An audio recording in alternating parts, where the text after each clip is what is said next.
Bonjour à tous et bienvenue à Radio Conso, épisode numéro 6.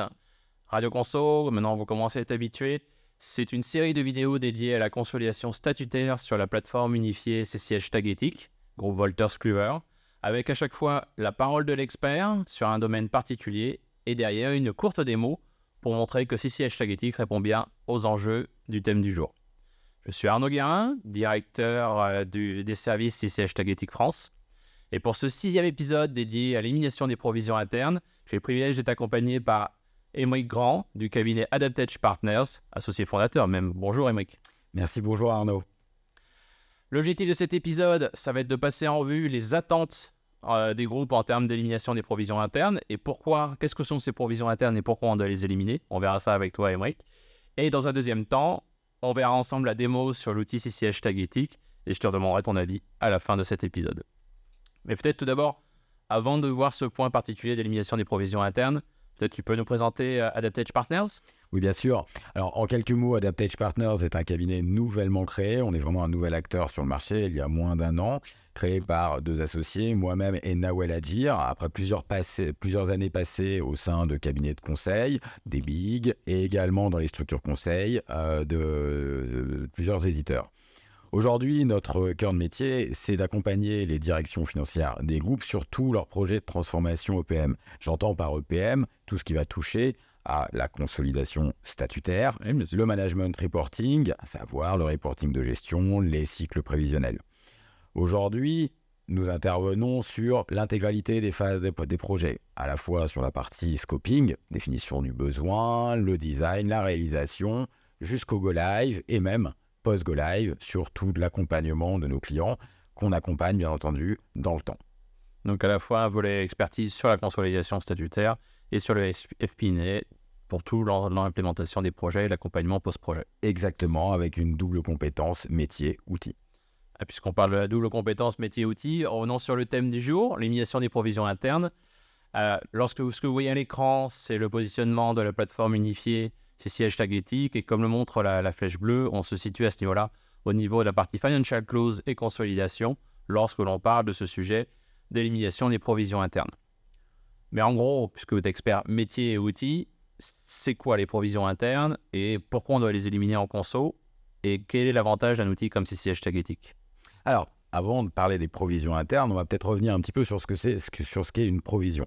Une provision, c'est l'appréciation à date d'une charge ou d'un risque à venir qu'on va comptabiliser dans les comptes sociaux dès aujourd'hui. Anticipation. Par anticipation, exactement. Le sujet, c'est qu'on va comptabiliser un risque ou une charge par rapport à un tiers, c'est-à-dire une contrepartie, une autre société.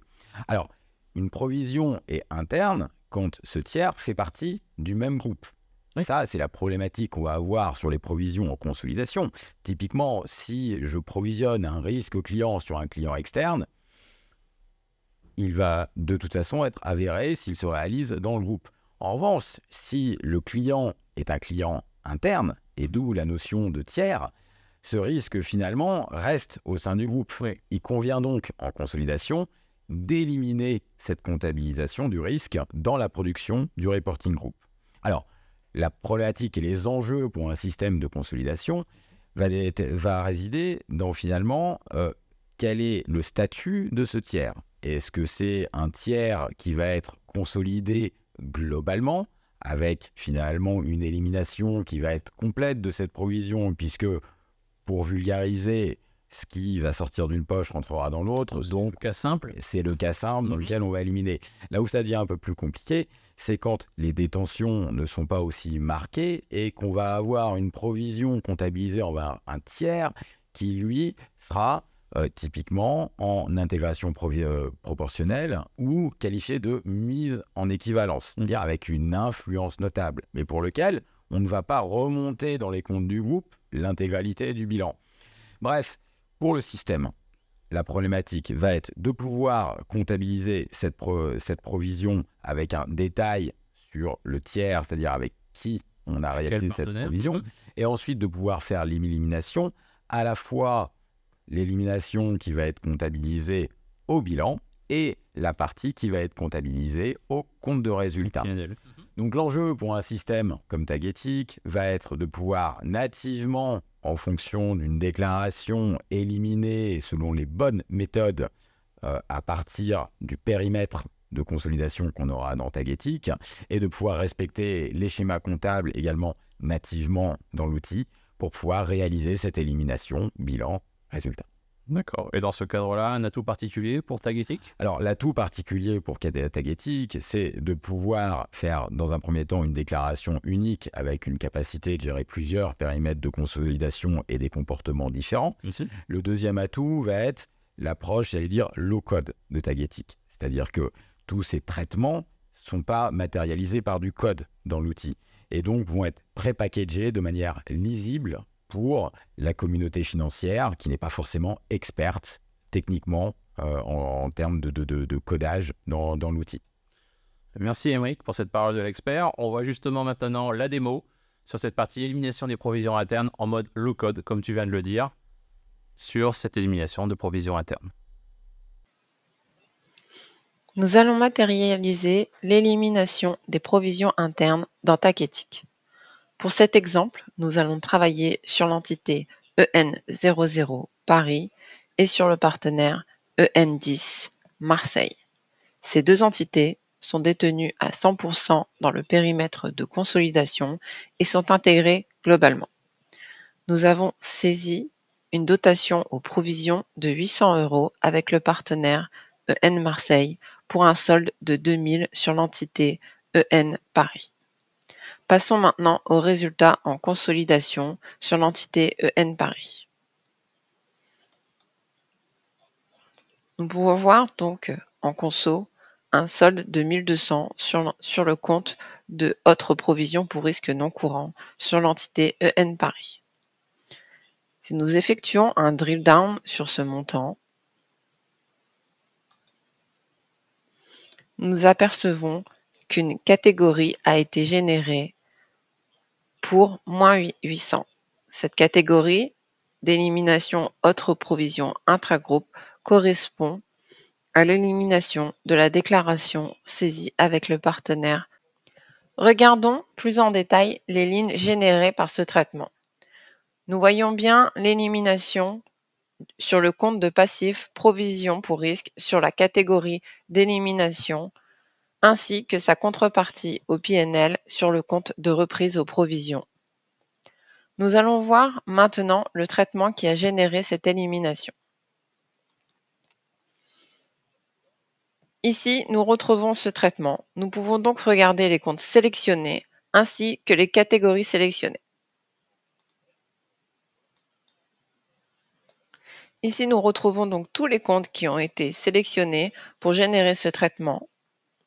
Nous retrouvons bien donc le compte utilisé dans notre exemple.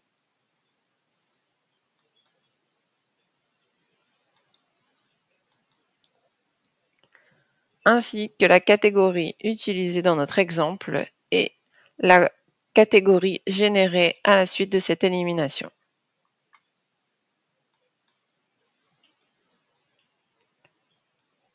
Sur l'onglet Contrepartie, nous affectons les comptes de contrepartie liés à cette élimination. Nous retrouvons bien donc notre compte de PNL utilisé dans notre exemple. Voilà comment sont traitées les éliminations de provisions internes dans Tagetic. Alors Émeric, on vient de voir la vidéo d'élimination des provisions internes. Tu parlais tout à l'heure de low code, des différentes étapes avec impact bilan, impact PNL. Tu as retrouvé dans la démo tout ce que tu disais ou il y a des éléments qui manquaient? Alors, on retrouve l'intégralité des éléments. Déjà, le premier point, c'est que les calculs s'effectuent correctement. Oui, c'est important. Ce qui est quand même relativement important. Et le deuxième point, c'est que la manière dont sont réalisés ces calculs est intelligible. C'est-à-dire qu'on a une traçabilité qui est suffisante dans l'application pour pouvoir décomposer les différents traitements pour arriver au chiffre final et une capacité de rentrer dans l'outil et de pouvoir voir comment est fait le paramétrage pour pouvoir le faire évoluer à l'avenir, si jamais on fait évoluer, bien entendu, le paramétrage de l'ensemble de l'application.